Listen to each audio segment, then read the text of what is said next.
The year is 1971. In the golden countryside of rural France, a young woman named Delphine lives a simple life, working the land alongside her parents. She is happy here, or so she believes, but her heart knows a secret it cannot speak out loud. Delphine carries the memory of a hidden romance, a love whispered in shadows, with a girl who chose a different path. When that girl tells her she is marrying a man, something inside Delphine shifts. She decides to leave, to go to Paris, to find herself. The city is alive, the streets hum with revolution. One morning, on her way to work, Delphine sees a group of women protesting. Among them, a striking blonde woman is being harassed by a man. Without thinking, Delphine steps in.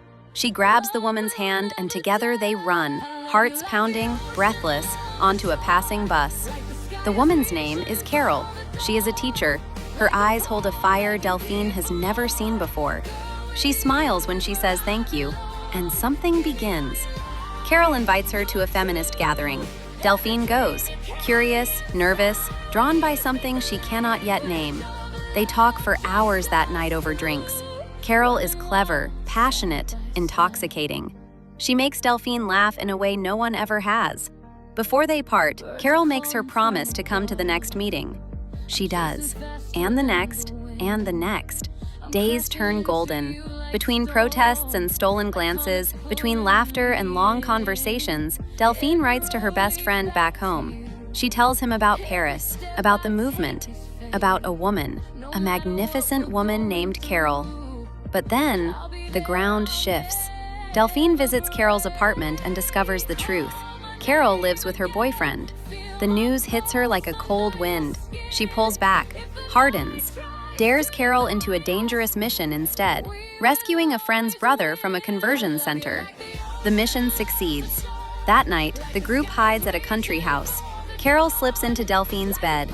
They laugh in the dark, faces close, breath mingling. And Delphine, brave, trembling Delphine, leans in and kisses her. Carole pulls back, startled. "What are you doing?" Delphine burns with shame. She asks her to leave. Days pass in silence. Delphine stops coming to the meetings. She buries herself in solitude. Until one evening, Carole appears outside her workplace, waiting.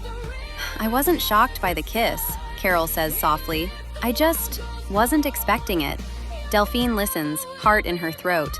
"I have nothing against lesbians," Carole continues, "but I'm not..." Delphine doesn't let her finish. She takes her hand and leads her somewhere private, somewhere quiet, and then she kisses her again. This time, Carole doesn't pull away. At first, the kiss is one-sided, Delphine's lips doing all the asking. But slowly, tenderly, Carole's lips begin to answer. What starts as a question becomes a conversation, a surrendering, a beginning. They fall into love the way rain falls into the earth, inevitable, nourishing, complete. But love is never simple. Carole's boyfriend discovers the truth. "We won't share a bed until you stop seeing her," he says. Carole chooses Delphine. They are inseparable now, glowing, alive in each other. Then word comes from the countryside. Delphine's father is ill. She must return to the farm. Carole's face falls. Even her boyfriend consoles her. He sees how deeply she loves. Delphine tends the farm while her mother is at the hospital.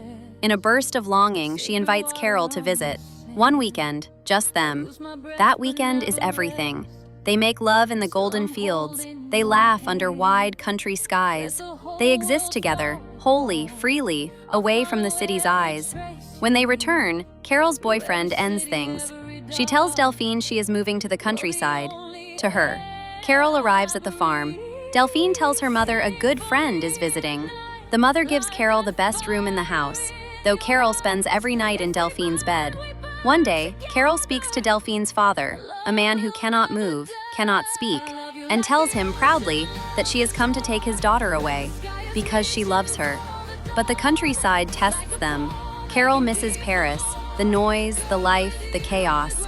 Delphine notices the way her childhood best friend, a man who has always loved her, looks at them. The way Delphine's mother dreams of a wedding that will never come.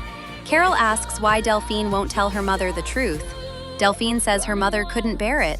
It is their first real fight, and in a moment of panic, when a neighbor nearly catches them, Delphine pushes Carole away. "I care what people think. I have to live here." Carole cannot believe it. "You would choose this farm over our love?" Then the worst happens. Delphine's mother walks in one morning and sees them together. Her face hardens. When Delphine leaves for work, the mother turns on Carole with fury. "You are the devil himself, with all your sins."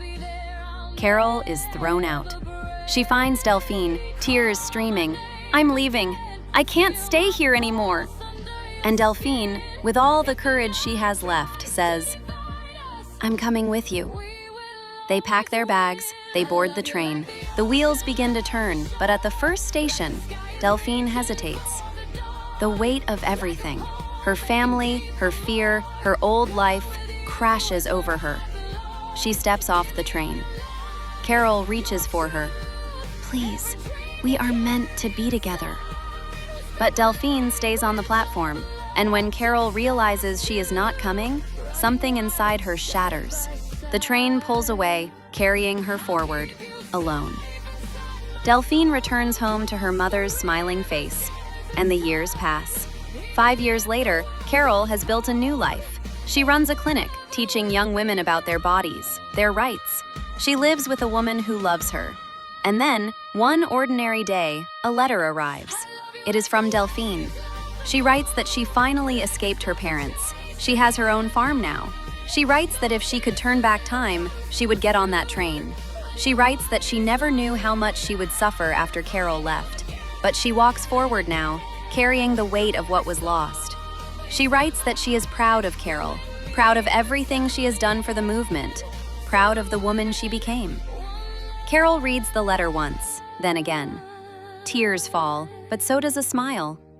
Some loves do not last forever, but they leave traces, indelible, beautiful, unforgotten.